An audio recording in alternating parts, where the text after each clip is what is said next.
E neste momento, é um momento áureo do nosso programa. Eu gostaria de estar chamando, então, o doutor Vilmar Alves Pereira, por gentileza. Doutor Vilmar Alves Pereira, uma grande alegria tê-lo aqui conosco. Eu não sei como expressar o contentamento em termos hoje e temos sempre, sempre, sempre, em todos os momentos, a presença de um pesquisador de nível internacional e também pesquisador, eu não sei qual a palavra correta, de CNPq, né, que tem ali uma designação de pesquisador brasileiro pelo CNPq. E olha, Vilmar, me permita chamar assim, pela amizade, pelo carinho, você é parte importantíssima nesta rede. E você ter aceitado o desafio de escrever um livro especialmente para nós, isso é um motivo de grande alegria. É uma deferência tão especial que só uma alma como você, iluminada, poderia fazer isto neste momento. O Dr. Vilmar, ele é professor de pós-graduação, ele é professor de mestrado, doutorado de muito tempo. Ele conduz movimentos sociais na cidade do Rio Grande, no Rio Grande do Sul. A cidade se chama Rio Grande, tanto quanto o estado. Ele é um filósofo, ele é um educador, ele é um homem que pensa, que discute, é convidado internacional. Não dá para quantificar o número de artigos, livros e produções que o Dr. Vilmar tem produzido. Então, Vilmar, é com muita honra, é com muita alegria e com espírito de profunda gratidão que nós hoje queremos deixar esse momento especial para você nesta palestra magna. Muitíssimo obrigada por estar conosco. Vou deixar toda a palavra já diretamente com você, por favor. Eu agradeço a você, professora doutora Irene, e em seu nome eu gostaria de cumprimentar a toda a comissão organizadora, as autoridades que já estiveram presentes e a todos os integrantes dessa importante, potente rede internacional de pesquisa em desenvolvimento resiliente ao clima. É um momento especial, é uma honra estar com vocês, é um momento especial também por também ser integrante desta rede, e hoje, na abertura deste evento, conversando sobre o tema como está sendo agora aprendizagens na travessia da pandemia da Covid-19. Mande notícias, mundo de lá, diz quem fica. Me dê um abraço, venha me apertar, tô chegando. Coisa que gosto é poder partir sem ter planos. Melhor ainda é poder voltar quando eu quero. Todos os dias é um vai e vem e a vida se repete na estação. Tem gente que veio para ficar. Tem gente que vai para nunca mais. Tem gente que vem e quer voltar. Tem gente que vai e quer ficar. Tem gente que veio só olhar. Tem gente a sorrir e a chorar. E assim chegar e partir. Nós tomamos emprestada partes dessa letra maravilhosa de Milton Nascimento e Fernando Brant para iniciarmos essa conversa sobre a nossa travessia. E antes que nós adentremos nos argumentos propriamente ditos da obra, como está sendo agora, nós gostaríamos de lembrar do instante em que estamos realizando esta fala. Nós estamos referenciando aqui 1.604.516 pessoas que já morreram no mundo. E nós estamos referenciando, neste momento, 181.123 pessoas que já morreram de Covid-19 no Brasil. Esta obra, que passamos a discorrer sobre ela daqui a pouquinho, ela é dedicada a todas as vítimas da Covid-19, aos seus familiares, aos milhares de vulneráveis no Brasil e na América Latina, a nossa fauna e a nossa flora, as populações atingidas pelas práticas extrativistas e as vítimas do racismo ambiental e institucional no nosso Brasil de agora. E, nesse sentido, como é de costume nas minhas falas, ao falar sobre a pandemia da Covid-19, eu peço licença aos senhores, senhoras que nos acompanham, para que nós possamos dedicar um minuto de silêncio a todas as vítimas e às questões socioambientais e às vulnerabilidades aqui mencionadas. E gostaria que contasse este minuto a partir de agora.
Um minuto pode parecer pouco, mas nós já tivemos picos da pandemia aqui no nosso país, em que chegaram a morrer quase uma pessoa por minuto no nosso Brasil.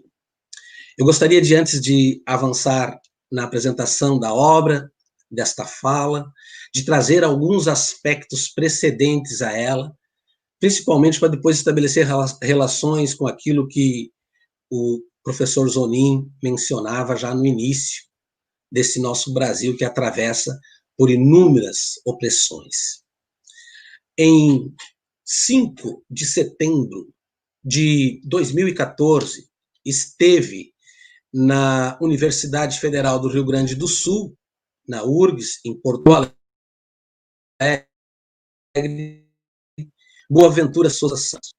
E naquela ocasião, entre tantas coisas bonitas que eu pude assistir de Boaventura Souza Santos, ele traz uma frase enigmática que me deixou a pensar. A frase dizia o seguinte: há sinais no ar. Enquanto os movimentos de esquerda se dilaceram em todo o mundo, entre si, em disputas, em duelos, os movimentos de extrema-direita se reforçam em todo o mundo, demarcando novas posições e assumindo novos espaços. Era 2014, era setembro. 2015, nós já percebíamos inúmeros enfrentamentos da lógica de possibilidades e de perspectivas de extrema-direita em diferentes partes, principalmente no velho mundo europeu, depois Estados Unidos da América, e vão se reforçando, e à medida que vão se reforçando, vão chegando para cá, nessa América Latina que tinha uma expectativa de revigoração e renovação democrática. 2016, nós atravessamos um movimento demarcado por um golpe, onde a nossa presidenta foi afastada do cargo. O ano de 2017 foi um ano para a gente conversar sobre temáticas, dentre elas as novas forças opressoras que estavam se renovando em diferentes instâncias. A mudança de cenário político do ano de 2018 reforça mais ainda o avanço daquilo que Boaventura dizia lá em setembro de 2014. E no ano de 2019, nós iniciamos no campo ambiental, principalmente no campo ambiental, iniciamos o ano, orientados pela doutora Michele Sato, com um manifesto de todas as redes ambientais, movimentos sociais, populares, cujo movimento desse manifesto trazia para nós já os vestígios dessa tempestade anunciada pelo Boaventura e também demonstrava um ataque direto a conquistas de movimentos de mais de 30 anos, de movimentos políticos, já anunciados no Fórum Brasileiro de Educação Ambiental, por Antônio Guerra, e por todos aqueles que participavam, que estavam percebendo esses retrocessos no campo ambiental. E o ano de 2019 começa com manifestações reivindicando a garantia e reivindicando a permanência para que não ocorresse o encolhimento democrático nas conquistas que nós tínhamos tido até então. O ano de 2019 é marcado pelo agravamento dessas questões e por muitas violências no campo ambiental, principalmente nas nossas garantias. Nós adentramos no ano de 2020 com, além dessas questões, a chegada da Covid-19. Mas, no dia de hoje, nós já completamos mais de 360 dias. Porque a chegada da pandemia da Covid-19, ela vai ocorrer em 1º de dezembro de 2019. E 2020, ela chega aqui no Brasil. Nós passamos o primeiro semestre de 2020 buscando entender esses movimentos. Lá no início, quando sentimos os primeiros movimentos da Covid-19, escrevemos um texto em março, início de abril, sobre existências ameaçadas. Quando foi em abril, nós começamos a tentar buscar perspectivas para pensarmos a nossa América Latina. Em maio, escrevemos alternativas de futuro, onde discorremos sobre o que será o amanhã. Em junho, lançamos a obra O que será o amanhã, reunindo esses primeiros textos. E a partir de junho, nós começamos a escrever, encerramos a primeira obra e começamos a escrever a obra que hoje apresentaremos para vocês, porque ela é a reunião de alguns movimentos de textos que vão acontecendo nessa travessia. O mês de junho, ele está marcado, principalmente o mês de julho, por alguns movimentos em todos os campos, movimentos esses muito densos em nossa vida, por muitos acolhimentos de alguns debates. Levamos a obra O que será o amanhã ao Instituto Politécnico Nacional do México, ao Grupo Pesquisador de Educação Ambiental fomos acolhidos, onde foi o primeiro lugar que acolheu a obra pela doutora Michele Sato, né, pelo GPEA.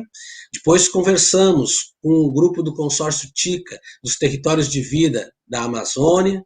Tivemos a oportunidade de fazer esse debate sobre a Covid na América Latina, no contexto da Rede Internacional de Desenvolvimento Resiliente ao Clima. Em agosto, nós compartilhamos esse debate junto ao governo da Nicarágua e a formação de professores. Depois tivemos a oportunidade, em setembro, de conversarmos com o grupo de pesquisa em educação e meio ambiente da Universidade Federal do Pará, onde a querida Marilena Loureiro nos acolheu de uma forma muito importante e solidária. Tivemos a oportunidade de participar também do 5º FORTEP, Fórum de Formação Humana, na Rondôpolis, e também tivemos em setembro a oportunidade de participarmos da 17ª edição do Congresso Nacional do Meio Ambiente, convidados pelo professor Claudiomir Santos. E assim foram vários os espaços onde fomos recebendo acolhida, num momento que estávamos refletindo sobre a travessia. Por isso, a temática geradora dessa obra que eu apresento é a travessia. Tivemos também o convite da doutora Fátima, onde nós estivemos no Grupo de Pesquisa e Planejamento Ambiental e Paisagens da Unisul, na Semana do Meio Ambiente, junto também lá com o pessoal da Biologia. Aproveitamos a ocasião e também estivemos na Universidade Federal do Rio Grande do Sul, entre tantos outros espaços onde foi possível estabelecer alguns diálogos esses que trouxeram para nós muitas e importantes aprendizagens. A obra O que será o amanhã, ela foi ganhando prospecção em diferentes campos, nos 2 idiomas, mas em junho, ainda em junho, por isso, quem tiver acesso à leitura, vão ver que eu começo a escrever uma ideia de um inverno na educação ambiental. E ali já tinham acontecido 100 dias. A gente fez uma associação do conceito de inverno e como o inverno castiga, de certa forma, as pessoas, principalmente no extremo sul, com as suas chuvas e também com o frio, e nós pegamos a alegoria do inverno e procuramos aproximar ela do agravamento da pandemia da Covid-19 em toda a América Latina, e vai ser o pico, e agora está voltando novamente alguns movimentos nesse sentido, e também nós fizemos uma aproximação do agravamento das opressões no campo da educação ambiental.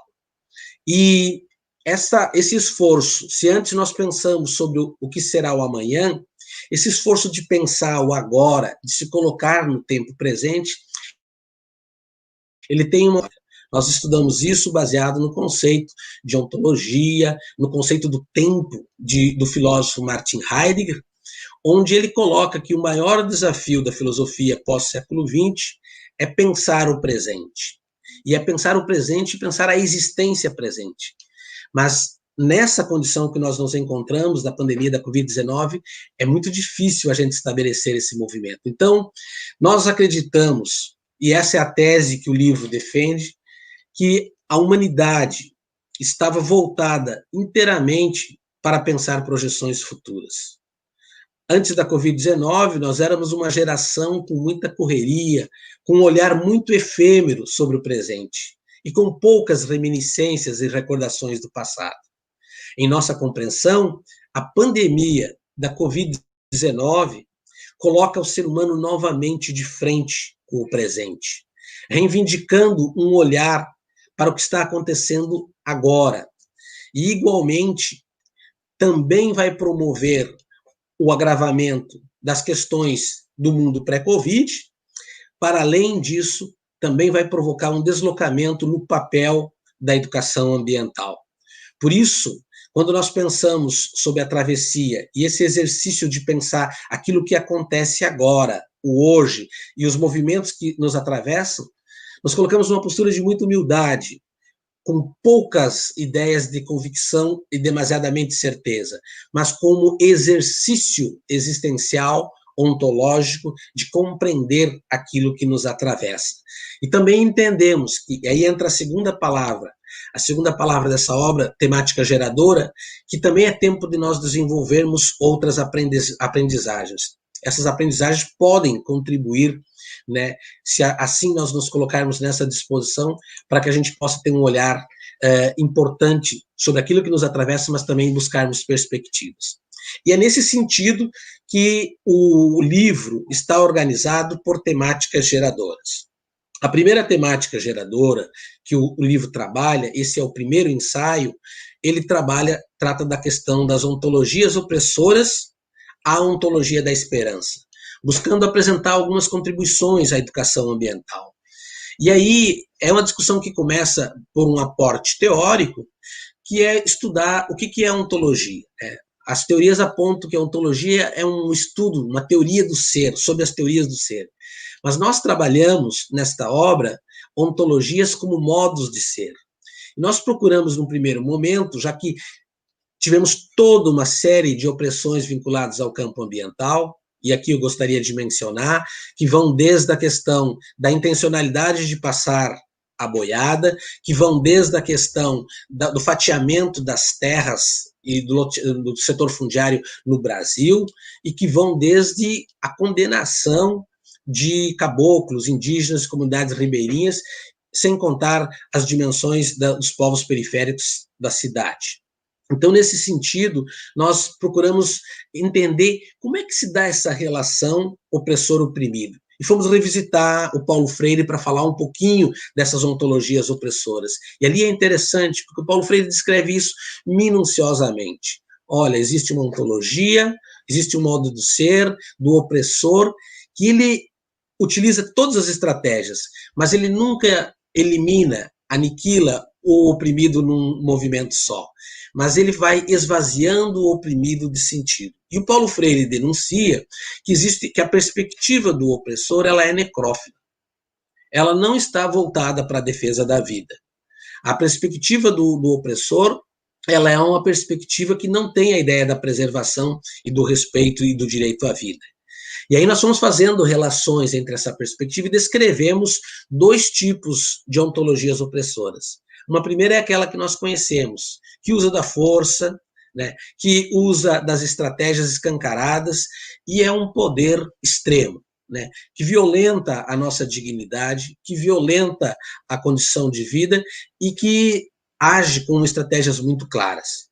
E a segunda forma que a gente procurou estudar nesse ensaio sobre as opressões seriam as novas faces da opressão. E essa a gente considera um pouquinho mais perigosa, porque seria aquela opressão que ela usa de um verniz, de um discurso de inovação, um discurso de vida, mas ela mantém alianças, né? E essas alianças estão associadas com uma lógica de poder que já denunciamos nas outras obras, mas essa lógica baseada num conceito de racionalidade estratégica, instrumental, visando sempre o aumento do lucro e do poder. Então nós procuramos, a partir de estudar essas relações, de tentar entender como é que o opressor se alimenta e ele sobrevive.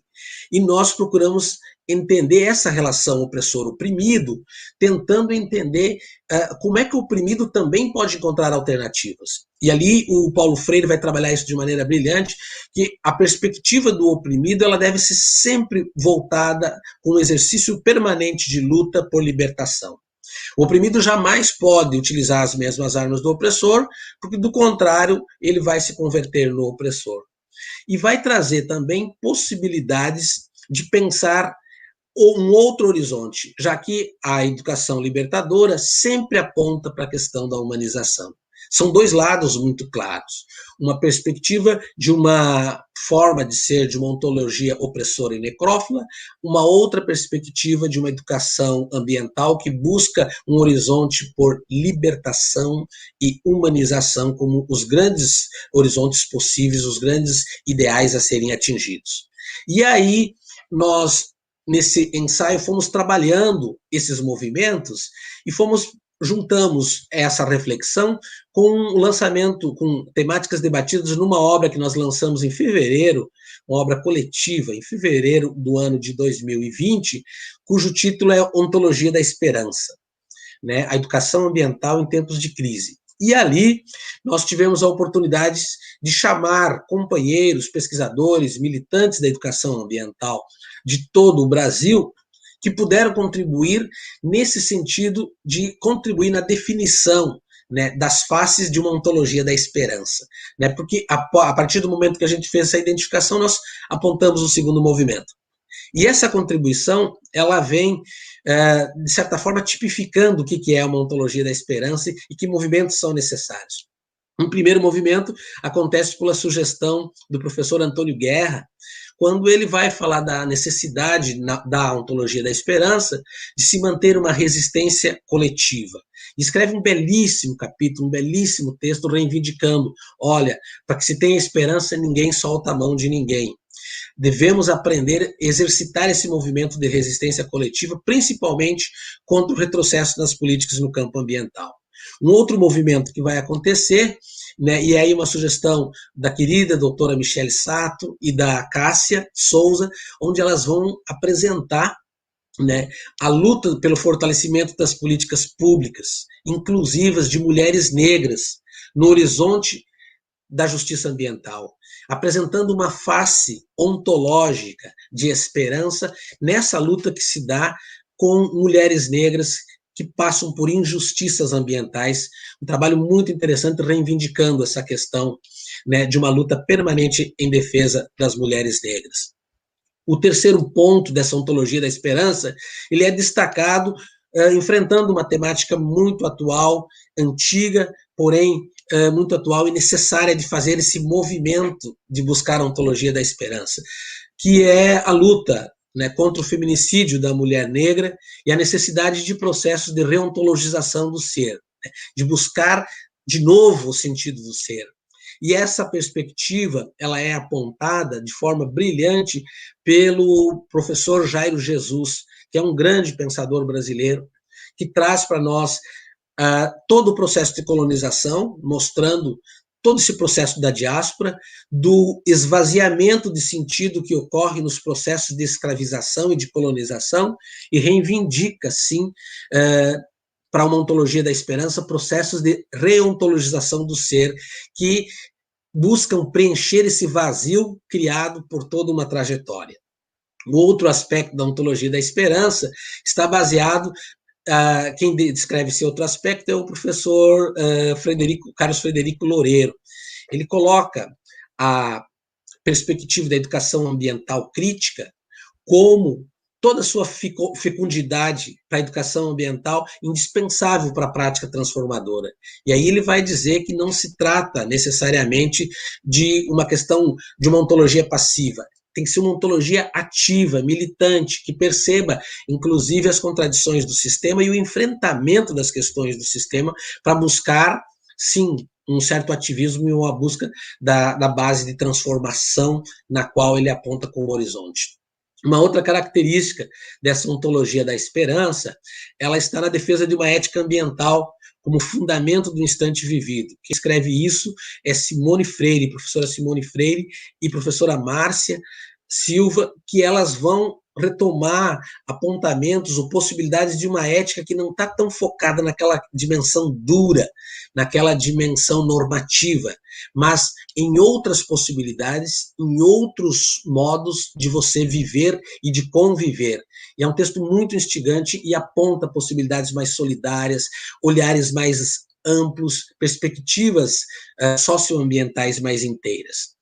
Uma outra vertente dessa educação ambiental na perspectiva da ontologia da esperança, ela acontece a partir da reivindicação de que, para essa ontologia da esperança, é fundamental que a gente tenha um outro conceito de racionalidade, diferente dessa racionalidade dura, instrumental, voltada especificamente para o lucro e para o poder. Quem descreve isso é a professora Márcia Malta, que vai dizer é necessário uma outra racionalidade. Aí ela se embasa no pensamento de Henrique Leff e aponta a fecundidade da racionalidade ambiental para pensarmos uma ontologia da esperança.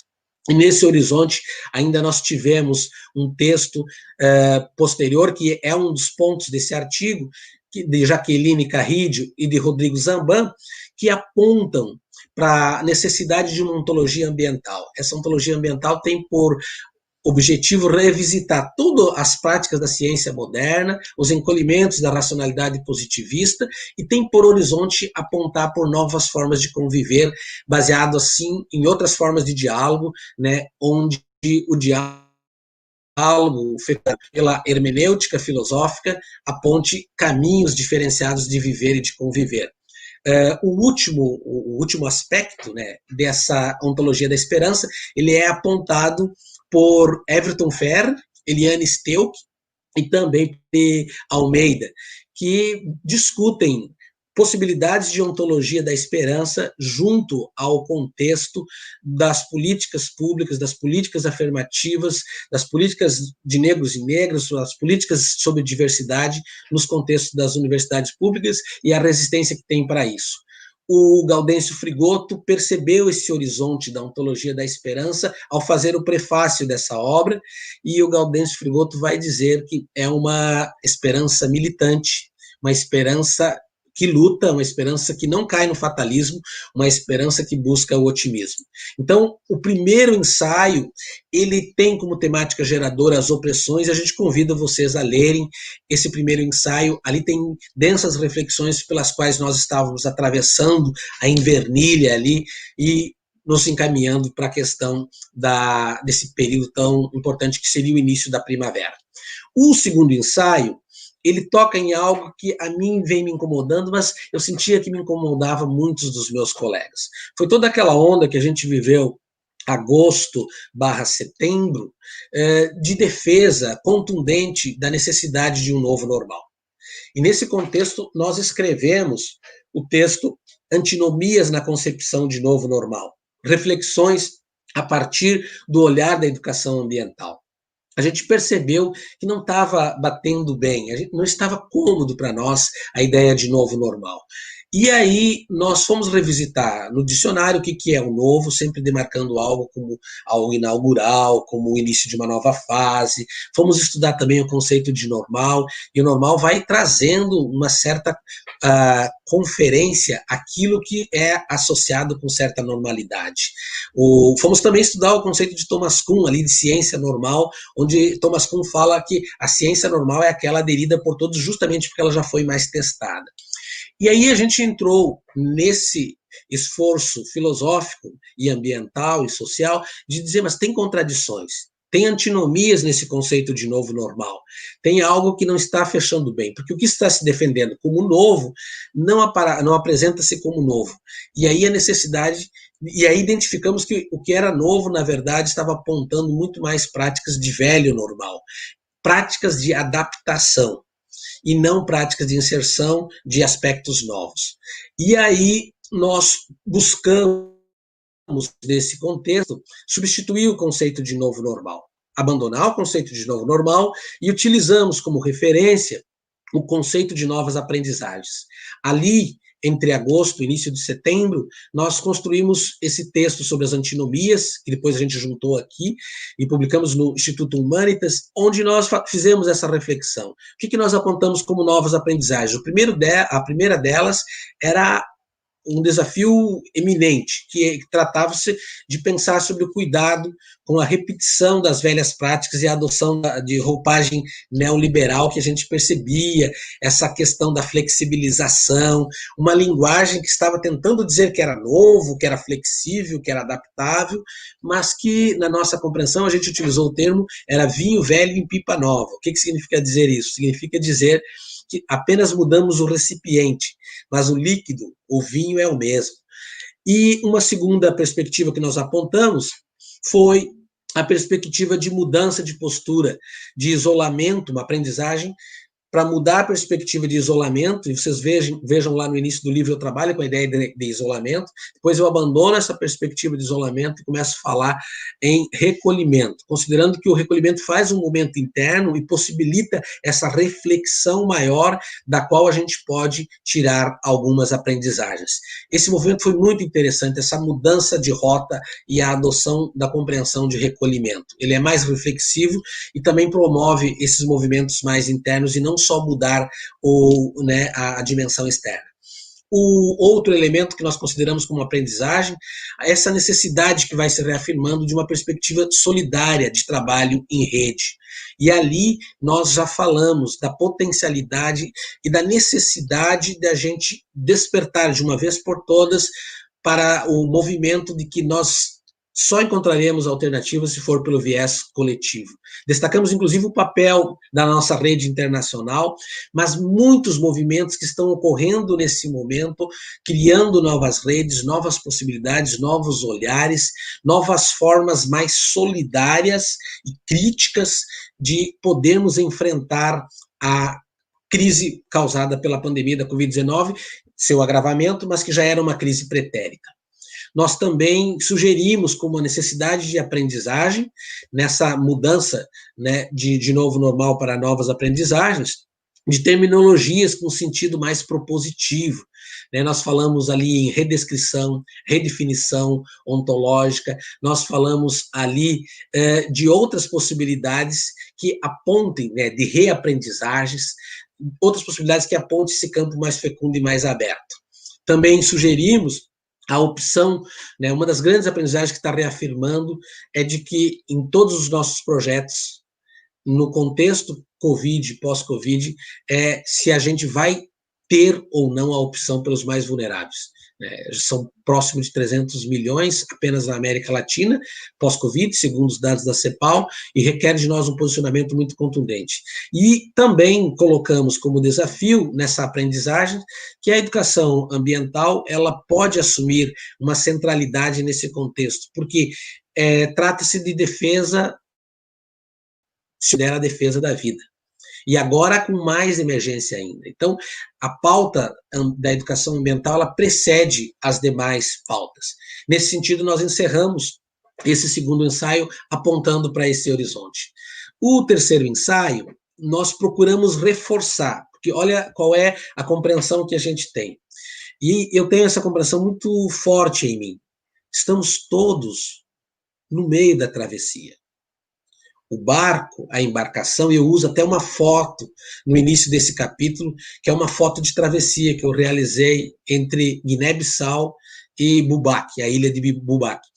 Mas aqui, no extremo sul, também se realizam muitas travessias. Existe até uma foto que demonstra quando a embarcação está no meio.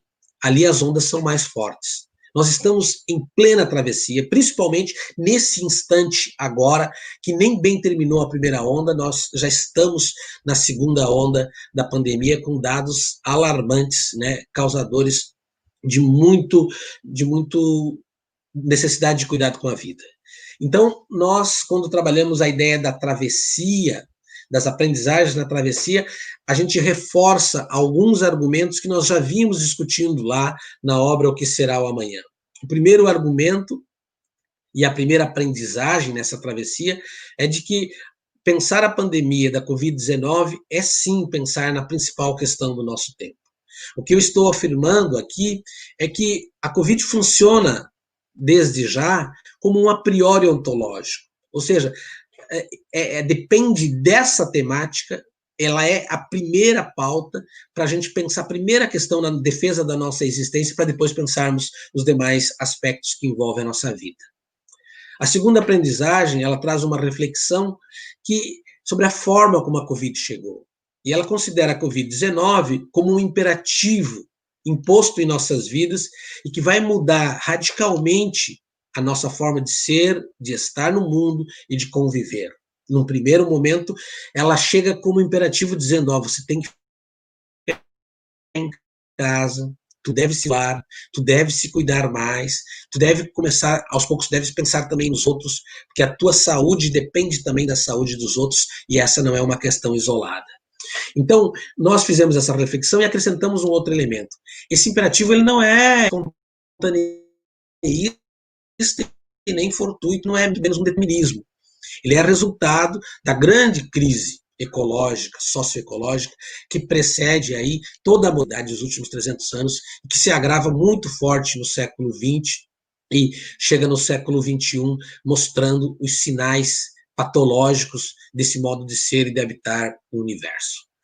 A terceira aprendizagem, ela chama atenção num aspecto que recentemente também escrevi um outro texto sobre isso, que é um cuidado que nós devemos ter para não naturalizarmos a morte e não banalizarmos a vida. O ser humano tem uma tendência muito fácil quando um evento se repete muitas vezes, ele, de certa forma, vai considerando que esse evento já faz parte da cultura. E em muitas situações, de certa forma, já naturaliza. Ali nós denunciamos a ação de milhares de humanos, principalmente nós que estamos mais próximos aqui no Brasil, nos nossos municípios, que não estão agindo, ou que estão agindo como se nós não tivéssemos 1.604.000 mortos no mundo e como se nós não tivéssemos 181 pessoas mortas. Ali chamamos a atenção para o período das eleições no Brasil, ao qual houve um distanciamento, um relaxamento, onde nós vislumbramos, nós visamos, né, tivemos na nossa frente as imagens mostrando para nós os nossos futuros líderes abraçando pessoas, né? E não se falou, né, no nosso outubro, não se falava tanto mais na questão dos dados da pandemia da Covid-19. Agora, já estão aí as constatações muito fortes. Mas então a gente trabalha essa compreensão de que a gente tem que chamar a atenção mesmo para uma mudança radical, mesmo, de defesa da vida, principalmente por tanto descuido com a vida que nós estamos presenciando nos últimos tempos. A quarta aprendizagem que nós defendemos é que, sim, a pandemia da Covid-19 marca a existência de um novo tempo. Nós consideramos que, se o século XX foi considerado por Eric Hobsbawm como a era dos extremos, a pandemia da Covid-19, ela decreta, com a sua forma, como mais uma patologia, o século XXI como a era do antropoceno, demonstrando todas as limitações, todas as ações humanas, toda a relação humano-natureza de forma tão violenta e com tanto descuido que chegamos a estar mudando uma era. Então, sim, falaremos de um tempo pré-Covid, sim, falaremos de um tempo pós-Covid, e sim, estamos falando agora de travessia. A quinta aprendizagem, ela reforça algo que nós já vínhamos estudando e que muitas pessoas têm, mas é importante ser reforçada nesse momento. Ela parte da tese de que o sistema capitalista consiste num sistema de descuido com a vida, e consiste num sistema de destruição com a vida. Está aí a perspectiva dos grandes estudiosos, Michel Louvi, Foster, está aí a perspectiva do Papa Francisco, falando que esse modo de ser é patológico. Esse modo de ser e estar e de nos relacionarmos é doentio, causa inúmeras patologias. E sim, esse sistema não nos cuida.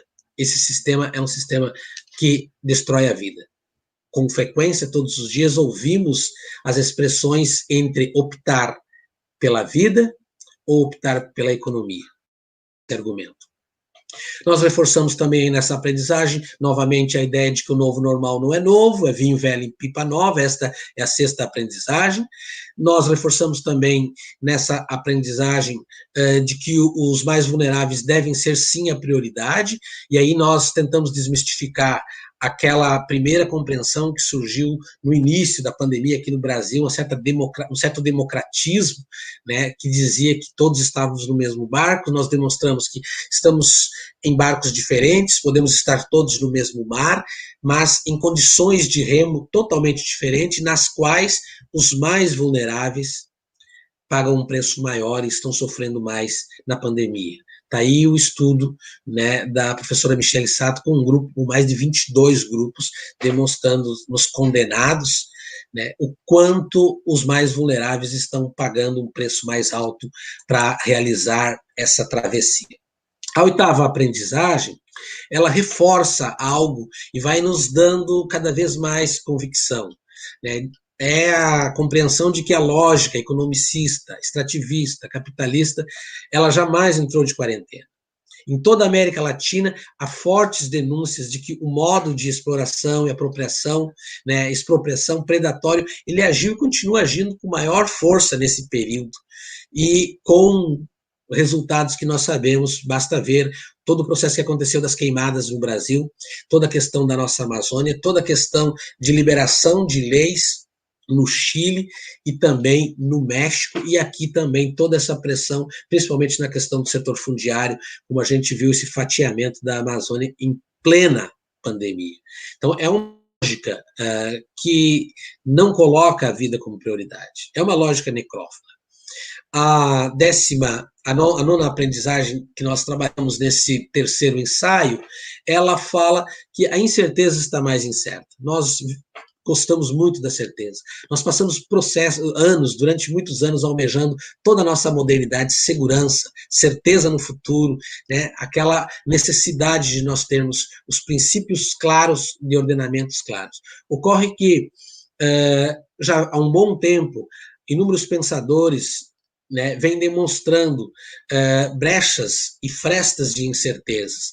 E nesse contexto da pandemia, ela é acelerada, porque a gente já não tem mais aquelas certezas. Isso pode ser visto como algo negativo, por um lado, mas do ponto de vista das aprendizagens, essa abertura, essa incerteza agora um pouco mais acirrada, ela pode possibilitar, sim, um espaço para novas reduções, novas ressignificações, reinvenções e também reaprendizagens. De fato, esses são tempos de grandes incertezas sobre o porvir, sobre o futuro, sobre o ainda não. A gente não sabe como vai ser daqui a um mês. A gente não tinha a mínima ideia, ainda não tem, né, como vai ser este Natal. Porque na travessia a gente vai vendo, vai sentindo essa insegurança causada por todo o atravessamento dessa pandemia. A 10ª aprendizagem fala da necessidade de nós nos posicionarmos como fundamental. É tempo, sim, de nós nos posicionarmos. É tempo, sim, de defesa da vida. É tempo, sim, de luta. É tempo, sim, de buscarmos alternativas. É tempo de luta, de esperança e de não pararmos aquilo que nós fazíamos, não no sentido da repetição, mas de não deixarmos de acreditar, principalmente naquelas pautas que envolvam a grande coletividade da humanidade. E a 11ª aprendizagem, ela fala da necessidade de descolonização epistemológica. E a gente percebeu na Covid a grande dependência que nós tivemos, tanto de conteúdos, quanto de vacinas, quanto de recursos. A dependência da China, dos Estados Unidos, da Europa, sempre é muito gritante em nossa América Latina. Mas também foi possível perceber nessa aprendizagem horizontes de descolonização epistemológica que apontam para outras formas de viver a vida, que apontam para outras formas de reconhecimento, valorização das raízes culturais, valorização da cultura, valorização de outras formas, de outras perspectivas também de economia, e também outras formas de cuidado. Está aí o exemplo, né, do Uruguai, nosso vizinho aqui, apenas 71 mortes. A população fala que transita com segurança, mas foram severo nos cuidados e foram rigorosos nos cuidados e fecharam as fronteiras como primeiro ponto. Além de tudo, tem práticas cotidianas de cuidado. 71 mortes é um número que muitos municípios das pessoas que estão assistindo esse momento já passaram. Então, demonstra uma forma de cuidado latino-americano com a vida. Alguém pode dizer, tá, mas não há como comparar Brasil em extensão. Sim, em extensão. Mas se você quiser pegar a dimensão populacional, você vai ver a diferença gritante, né, de cuidado com a vida que o nosso vizinho Uruguai está ensinando para a América Latina. Igualmente Cuba, que está fazendo a travessia com muito maior cuidado e com muito maior autonomia. E ali nós defendemos, né, então, essa perspectiva de descolonização epistemológica. Uma outra aprendizagem, e essa é a última aprendizagem que nós destacamos nesse terceiro ensaio, é a necessidade de aprendizagem como luta permanente. A luta deve ser permanente. A necessidade de revitalizarmos perspectivas de luta. Há dois movimentos muito fortes nesse momento. Um movimento que realmente está muito assustado e realmente as constatações são muito fortes, virão outras pandemias. Realmente há muitas práticas de descuido com a vida e há um movimento, de certa forma, também está olhando para um horizonte um tanto fatalista e pessimista. E esse movimento chega a um diagnóstico muito parecido àquilo que Max Weber chegou. Olha, o capitalismo e a sua forma de agir fez com que nós chegássemos à jaula de ferro, à gaiola de aço, e realmente mostrou que nós criamos um alçapão para nós mesmos. E há um outro movimento que vê tudo isso, reconhece todas essas questões de forma crítica, mas busca lutar permanentemente, né? Naquela perspectiva do Ernest Bloch, que quem luta pode perder, quem não luta já perdeu. Então, buscar movimentos, reinvenções e perspectivas de luta, na perspectiva do Marx, que ele vai dizer, olha, de fato, chegamos à gaiola de aço, mas temos um martelo da luta para quebrar essa gaiola de aço. E aí vai buscando reinvenções e buscando luta permanente para não desesperançar numa perspectiva de grande resistência, a qual nós necessitamos muito. O último ensaio, e eu estou fazendo aqui apenas alguns apontamentos deste texto, né, como está sendo o agora, aprendizagens na travessia da pandemia da Covid-19, o último ensaio, ele busca, a partir de uma preocupação enquanto pai, né, de filho de estudante da educação básica, a partir de diálogos e a partir de noticiários e conversas cotidianamente sobre o horizonte da educação básica, nós procuramos apontar nesse último artigo horizontes da educação ambiental na educação básica frente aos imperativos da Covid. E E aí, nesse movimento, nós fizemos um primeiro estudo, onde nós destacamos uma pesquisa do Instituto Península, que ele vai demonstrar 1.000 professores. O que disseram esses mais de 7.000 professores em pleno contexto da pandemia da Covid-19? Eles apresentaram as grandes dificuldades de adaptação ao ensino remoto. Eles apresentam o resultado de necessidades de outras aprendizagens às quais eles não foram preparados. Eles denunciam um sofrimento pelo retorno, por causa que eles não confiam nas condições sanitárias das escolas, e eles têm muita preocupação com a saúde mental dos estudantes. Eles também denunciam a precariedade das técnicas. O banco de dados oferecido para eles não tem consistência suficiente, eles têm que usar a internet particular, eles estão entrando dentro das casas das crianças, dos lares, ao mesmo tempo que as crianças estão entrando dentro das suas casas.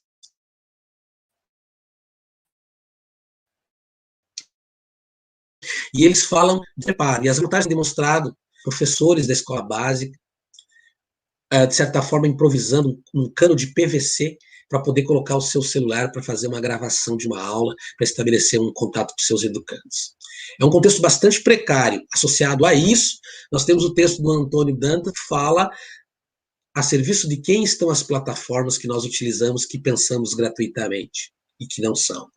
Vai mostrar a associação das plataformas com um sistema maior da lógica econômica e como as plataformas estão adentrando na nossa vida particular, na forma. Ele coloca, o Dantas coloca o perigo que tem a educação ambiental, a educação brasileira, a educação básica, enfim, toda aquela que está por rede, ela está sendo, nesse momento, sendo reconhecida e vista por essas plataformas, as quais estão a favor de um outro sistema.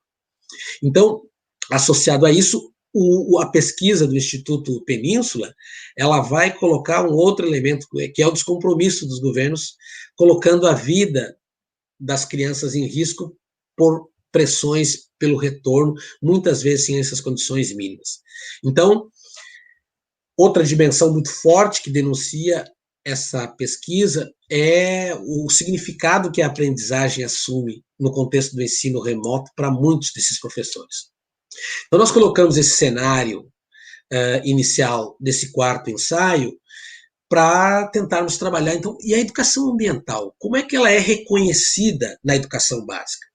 E para a gente fazer uma primeira recuperação, para ver em que sentido a educação ambiental pode contribuir na educação básica frente aos imperativos da Covid, nós fomos estudar um texto da professora doutora Marília Torales, onde a professora doutora Marília Torales vai apresentar que para compreender a educação ambiental na escola, tem que compreender a história da nossa educação. E vai demonstrar ali todo um encurso histórico-filosófico de como a educação ambiental chegou na escola com a roupagem tradicional, porque a educação ambiental, via de regra, atravessa, né, nas tendências pedagógicas, atravessa o Ocidente essas perspectivas de uma educação mais bancária, tradicional, que chegam, né, aqui no século XX no Brasil e século XXI, né, ainda estão internalizados, de certa forma, na nossa cultura.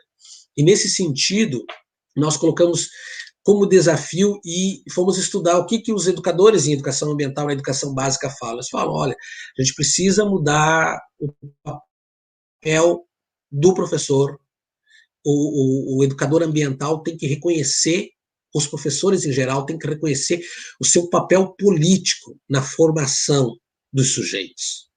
E nessa compreensão de reconhecer o seu papel político, ele também vai passar pela questão do reconhecimento da dimensão ambiental. Então, nós fizemos essa reflexão um pouco mais exaustiva, e aqui só estou apresentando a síntese, nós apontamos, então, para algumas dimensões que nós consideramos estratégias ou indicações para pensar a educação ambiental na educação básica. Uma primeira compreensão é a sugestão que nós colocamos é que professores e professoras são sujeitos ambientais.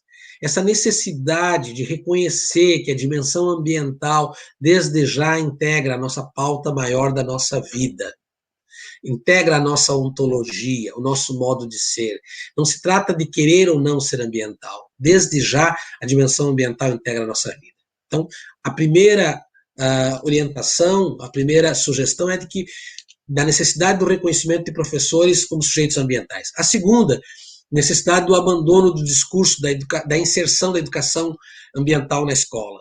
Mudar essa perspectiva, vamos inserir a educação ambiental. Trabalhando com a ideia de meio ambiente, não mais, mas de ambiente inteiro, partimos da premissa da possibilidade de reconhecer que toda a nossa pauta que envolve defesa da vida envolve a questão ambiental. Então, desde já, a educação ambiental está na escola, basta apenas reconhecermos.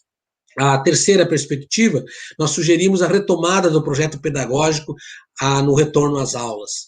É incrível como nós temos dificuldade nos nossos currículos pautar a questão da vida. Já dizia Libânio lá atrás, quando escreveu a Pedagogia Histórico-Crítica, que os conhecimentos, e o Paulo Freire vai dizer, não eram grávidos de sentidos. Não tinha vida nos conhecimentos. Então, é muito forte essa dificuldade de pautar a questão da vida. Então, nós estamos sugerindo, na retomada do projeto pedagógico da escola, fazer essas perguntas. Qual é o projeto que nós defendemos? É a favor da vida? Que sujeito queremos formar? Que sociedades queremos viver? Que relações de poder nós queremos manter? E aí, isso exige essa compreensão do ambiental desde já. A quarta pauta, a quarta sugestão, nós sugerimos que, sim, a temática da mudança climática, da emergência climática, deve ser uma pauta prioritária. Não há mais como retardar, porque ela vai estar ali como um a priori nas questões. E aí, sim, devemos colocar isso nos projetos, no cotidiano, na transversalidade da escola. E esse é um movimento que não é fácil, porque, às vezes, a questão ambiental ela entra como um projeto isolado. O outro aspecto que sugerimos é a necessidade de uma educação ambiental aberta às mudanças, a isso que eu já comentei, as redescrições, as reinvenções, as ressignificações, aberto a essas perspectivas. E um outro aspecto é a necessidade de um currículo mais aberto, que dê conta dessa educação ambiental crítica, que consiga tratar a temática e pautar a questão da vida. E aí nós sugerimos um currículo ontoepistemológico cosmoceno, e tem uma estudante que é professora, também a professora Márcia, que vem desenvolvendo isso no seu estudo de doutorado sobre um currículo ontoepistemológico cosmoceno que transborda essa rede maior, as relações maior da vida e considera desde já as questões socioambientais. E o último aspecto que nós sugerimos nesse artigo é a necessidade da formação política dos professores como uma reivindicação ainda mais urgente. Nós encerramos a obra com um título, Por uma Primavera de Esperanças na Educação Ambiental. E aí iniciamos com um texto do Santo Agostinho. Santo Agostinho nos diz que a esperança ela tem duas filhas lindas, a indignação e a coragem. A indignação de não aceitar as coisas como estão, a coragem para poder mudá-las. E aí nós descrevemos no final desse livro, que seria uma inconclusão, porque nós não acreditamos na conclusão, alguns contornos da esperança militante, combativa, dessa esperança enquanto resistência, enquanto luta, enquanto resistir para existir, essa necessidade que ela... Por que eu sou esperançoso e por que eu posso ser esperançoso e por que eu devo ser esperançoso? É como se fosse, como diz Paulo Freire, pela nossa teimosia, pela nossa vocação ontológica, pelo nosso modo de ser, a gente continua resistindo para existir. E aí nós descrevemos, então, os movimentos de resistência, de construção dessa esperança. E também estávamos escrevendo o final do livro, sugerido pela professora Irene, que nós conseguíssemos fazer a síntese desse livro pensando nesse momento que estamos vivendo agora, e nós começamos a ver algumas frestas dessa esperança. A gente vê para nós como frestas dessa primavera de esperança a mudança de governo na Bolívia. Uma outra fresta, ela vem com a mudança de governo nos Estados Unidos. Uma outra fresta vem com a mudança na Constituição chilena. Tenho minhas alunas, orientantes de doutorado que moram no Chile, pela Universidade Internacional Ibero-Americana, e que estavam me contando todo o movimento profícuo e todas as lutas, muita luta, o Chile teve para ter essa mudança na Constituição.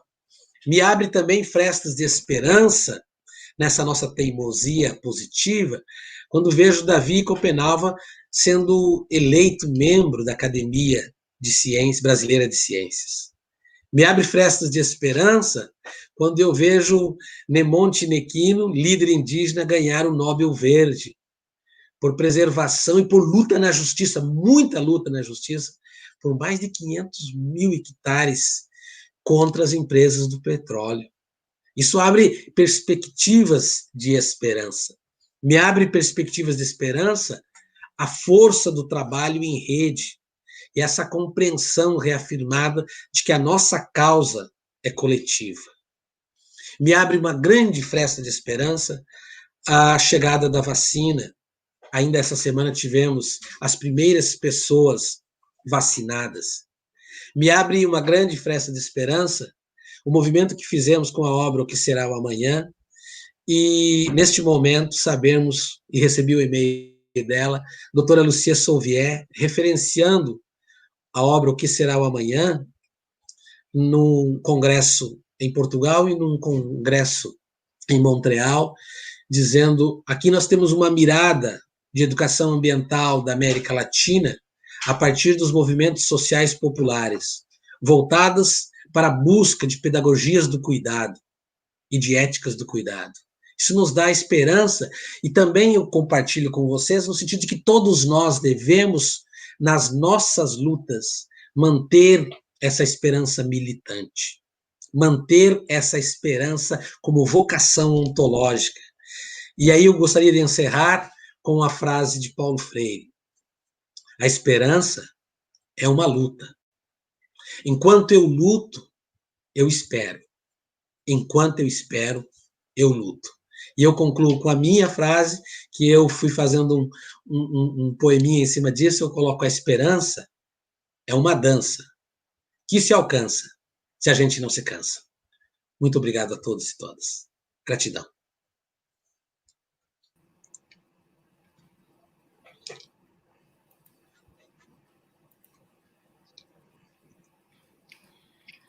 Parabéns, meu querido amigo, que maravilha você poder refletir conosco uma visão tão ampla. Só recebemos ali muitos elogios, gratidão mesmo por isso.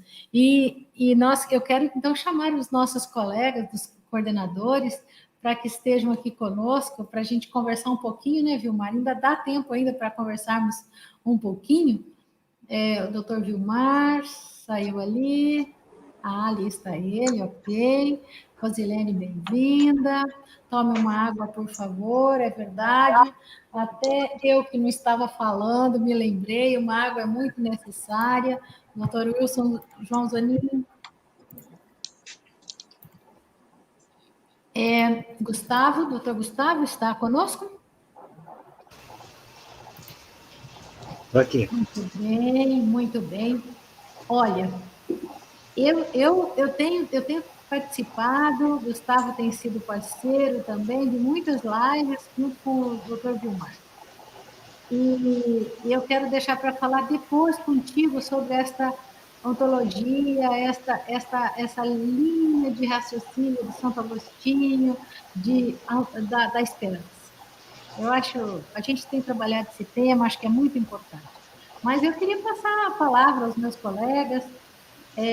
Zonin, pode começar. O Zonin é um bom debatedor nessa área, e eu gostaria que ele falasse... Conheço o professor Zonin, tivemos a oportunidade, né, de conhecê-lo no EPEA de Cascavel. Satisfação, 2013. professor. Foi 2013 que eu organizei EPEA, e você veio pela primeira vez, e Zonin também fazia parte da mesa. É isso aí. Vamos lá, Zonin, por favor, comece. Muito bem, Vilmar. Estive por aí na FURG, eu acho que em 2009, 2010, também uma década, né? Atrás, quando eu coordenava a área de meio ambiente do Fórum de Pró-Reitores de Extensão das Universidades Públicas Brasileiras.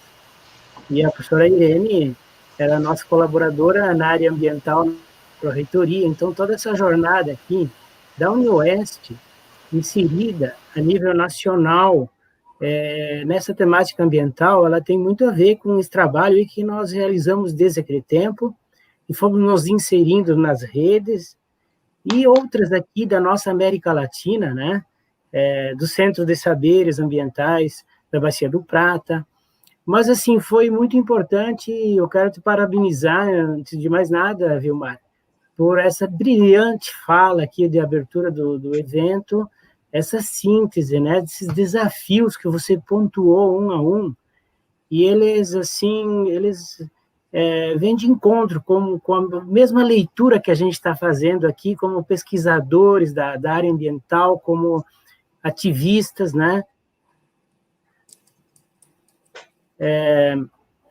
E eu só ainda destacaria um nome aí, que é o do Leonardo Boff, né? Junto com o Papa Francisco, e todos esses outros grandes autores que você citou, que a gente acompanhou, né?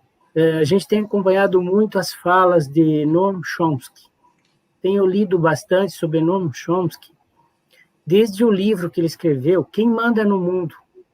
No pós-fácil daquele livro, ele falou que o dia 8 de novembro de 2016 foi o dia mais perigoso para a humanidade. O dia que a COP da França, né, apresentou um relatório comprovando a diminuição em 28% das geleiras, e o mesmo dia em que os americanos elegeram o Trump, o negacionismo, e então ele escreveu lá nesse livro, que a gente discute aqui também com os nossos acadêmicos, mas de lá para cá também o Chomsky tem sido um grande ativista, um linguista que veio se somar a todos nós nessa área ambiental. Então, tanto ele, né, as previsões que ele tem feito, o Boaventura Souza Santos, que você citou, né, também, e o Edgar Morin, né? Também não podemos esquecer no nosso grande mestre Edgar Morin, né? Que ele busca lá em Prigogine essa questão da incerteza como um método, né? A busca do método e da incerteza. Então, assim, foi muito interessante ouvir todos esses teus autores aí, principalmente em Paulo Freire, né? Um grande cidadão, porque muitas pessoas não compreendem que a agenda ambiental e a agenda social, elas se fundiram a partir da Rio+20 no Brasil.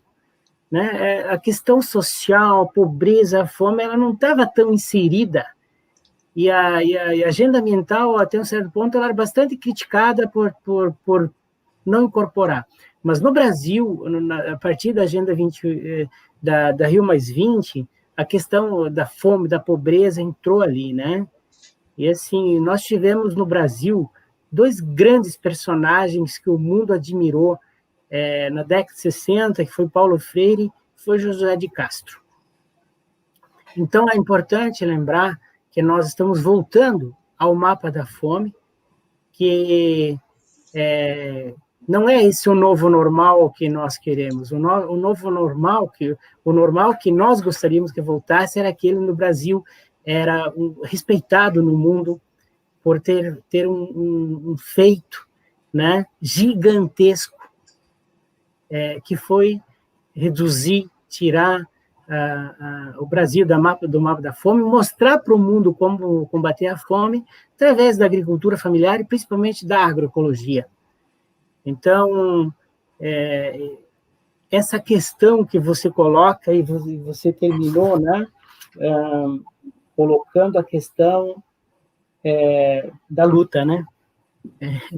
Então, é muito interessante, eu creio assim que você conseguiu, nessa abordagem, reunir o que os grandes pensadores têm colocado, as grandes personalidades que nós devemos nos espelhar, né? Que são o Papa Francisco, que é a ONU, que é a agenda dos ODS, né? Que não é tudo a agenda dos ODS, mas é um mínimo que nós precisamos exigir dos governantes, da sociedade, né?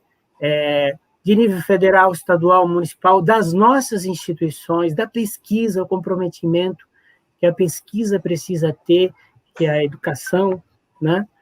Precisa ter. Então, eu quero só te parabenizar por essa fala aí, né? E te colocar também essa perspectiva aí, principalmente para os nossos acadêmicos, né? Para os nossos mestrandos, doutorandos, para os nossos que estão na iniciação científica, né? Qual é o grande desafio que você acha que hoje a ciência, os cientistas brasileiros, que as universidades vão precisar superar, e esse teu método de análise aqui, de que forma ele pode contribuir na formação de uma nova geração? Que a gente tem visto que os jovens parece que estão começando a se questionar, estão saindo da bolha, alguns conseguindo ver, né, olhar os dois lados. Quem analisa os dois lados, né, tá tranquilo, consegue ver, desenvolver o discernimento. E, por outro lado, quem está na bolha, né, só vendo a fake news, essas campanhas criminosas, distorções, né, onde o maldoso se apresenta como sendo o salvador da pátria, destruidor, a inversão de princípios e valores, né? Domenico De Masi, em 2015, numa palestra que eu estive num evento chamado Refletir Brasil, ele já dizia, né, que hoje a sociedade estava caminhando numa direção de distorcer princípios e valores, né? E a gente viu isso chegar aqui, né? Quem dissemina ódio se apresenta depois como santinho. Não, ódio é quem, né, critica o governo. Não querem proibir agora de que se possa falar, exercer a crítica. Então, é um tempo difícil, né, nesse sentido, e também, né, Paulo Freire fala muito na autonomia, né, educar, desenvolver a pedagogia da autonomia. Então, mostra as várias dimensões da educação, né, ele sintetiza nessa pedagogia da autonomia. E eu vi essa pedagogia da autonomia aqui nessa leitura aqui que você fez nessa sua palestra. Então, parabéns, eu gostaria que tu falasse um pouco também voltado ao nosso pesquisador, nosso acadêmico, que está aqui acompanhando a gente no domingo de noite, né? E aqueles demais que estão aqui, que vão assistir, com certeza, sua palestra posteriormente, né? Sobre esse desafio, né? Ser essa nova geração de educadores, de pesquisadores, que possam estar também, né, contribuindo nessa luta. Posso falar agora, Irene? Sim, por favor. Eu vou deixar você, melhor você falar, depois nós passamos para os colegas. Agradecer ao professor Zonin pelas sábias palavras e esse voo que ele fez aqui em tão pouco tempo, né? Um voo denso. Desculpa, nós somos bastante informais e amigos. Você viu aí por onde andam as leituras do Desenvolvimento Rural Sustentável, esse programa, a partir do nosso coordenador? Páreo para você, olha aí, ó. Ainda bem, né? Mas é isso que a gente, isso que nos dá, abre um pouquinho mais essa fresta de esperança. É você perceber que os diálogos, que os horizontes são comuns, né? Eu tenho conversado muito com o Gustavo nas nossas. A gente percebe que nós miramos os processos, nós olhamos para os processos a partir de horizontes comuns. E Quando o professor Zonin traz para nós o desafio de pensar para o professor, para o pesquisador, para a nova geração, né, eu vejo o movimento que é possível pela educação. Mas aí a gente vai dizer, pô, mas a gente tem mais de 2.000 anos no Ocidente, não sei quantos mil anos de educação e não tem o resultado aquele. Mas eu estou falando dessa educação de horizonte popular ambiental. Né? Porque essa educação de horizonte popular ambiental, ela tem endereço, ela tem convicção, ela não se dá, ela busca sempre a conscientização. Primeiro ponto, é a conscientização. Mas a conscientização, ela não se dá apenas na esfera individual. Ela vai para a conscientização na esfera coletiva. Para que essa conscientização ser coletiva? Né? A partir dos problemas do cotidiano e todas essas questões. Para buscarmos, sim, processos de libertação e de humanização. Então, educação humanizadora, o grande desafio nosso, enquanto formadores, enquanto... Eu fico pensando, porque a educação procedimental, ela é fácil. Kant já dizia lá no século XVIII, a diferença entre educação e adestramento. Né? Instrução gera adestramento. Educação gera autonomia. Educação gera libertação. Educação gera... Então, o grande desafio nosso é que a pauta da vida esteja presente nos currículos, que os problemas socioambientais, ecológicos, culturais estejam ali, que a vida participe disso. E aí a gente vai vendo, e o Zonin colocava, porque aí você não forma para a instrução, você forma a gente. E o Freire chama isso de gentitude. Grande desafio nosso e o Morin vai dizer lá nos 7 Saberes da Educação, né, do século XXI, falta a vida. Os currículos não conversam sobre vida. E eu quero trazer isso na pauta da pandemia. Eu já presenciei situação que a criança está falando lá, prof, a minha tia pegou Covid, e a professora com dificuldade de conversar. Eu não estou culpabilizando aqui, porque eles já são culpabilizados demais. É que essas pautas extra conteúdos não aparecem. Então, a gente elogia e vê que tem muitos grandes educadores, eles colocam a pauta da vida em primeiro lugar, né? Fazem esse momento de conversa, trazem, como o Freire diz, olha, por vezes o tema gerador da nossa aula, às vezes ele é trazido pelo professor, às vezes ele é trazido pelo meio, e a pauta do meio nesse momento é Covid-19, né? E às vezes ele é trazido pelos educandos. Então, muda essa agenda, mudam as relações desse ensino bancário, e eu vejo sim, Zonin, e eu acho que é isso que a gente tem que investir na formação, processos que possibilitem maior autonomia. Né? O Freire diz algo lá, que o dia que eu li na Pedagogia da Autonomia, ele levei um susto do nível de responsabilidade que a gente tem. Ele diz o seguinte, abro aspas, a minha presença jamais passa despercebida na frente do meu educando. E ela ajuda ou desajuda na sua formação e na sua vida. Olha que responsabilidade que nós temos no processo de formação.